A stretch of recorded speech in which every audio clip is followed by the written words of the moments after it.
అందించాలని ఆయన పడ్డటువంటి తపన దాదాపు 50 సంవత్సరాలుగా ఆయన పడ్డటువంటి తపన.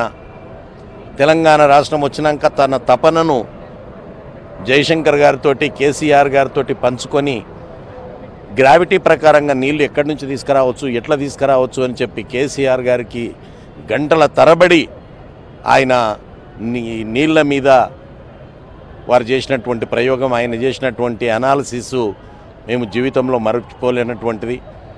వారి మరణం తెలంగాణ సమాజానికి, తెలంగాణ బిడ్డలకు, తెలంగాణ రైతాంగానికి తీరని లోటు, ఊహించనటువంటి వార్త.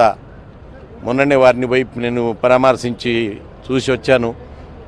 కానీ ఈ దిగ్భ్రాంతికరమైనటువంటి వార్తను మేము భరించలేని పరిస్థితి. వారి సేవలను తెలంగాణ రాష్ట్రం ఉన్నన్ని రోజులు, ఈ తెలంగాణ గడ్డ ఉన్నన్ని రోజులు విద్యాసాగర్ రావు గురించి తప్పకుండా మేము మరణం పెట్టుకుంటాం.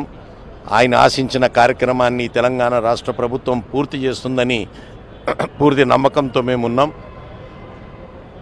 ఆ కుటుంబ సభ్యులకు, వారి బిడ్డలకు, వారి బంధువులకు ఆ భగవంతుడు మనోధైర్యాన్ని ప్రసాదించాలని, వారి ఆత్మకు శాంతి చేకూర్చాలని, వారి ఆశయాలను తప్పకుండా తెలంగాణ రాష్ట్ర ప్రభుత్వం పరిరక్షిస్తుంది, పూర్తి చేస్తుందని పూర్తి ఆశాభావంతో ఉన్నాము.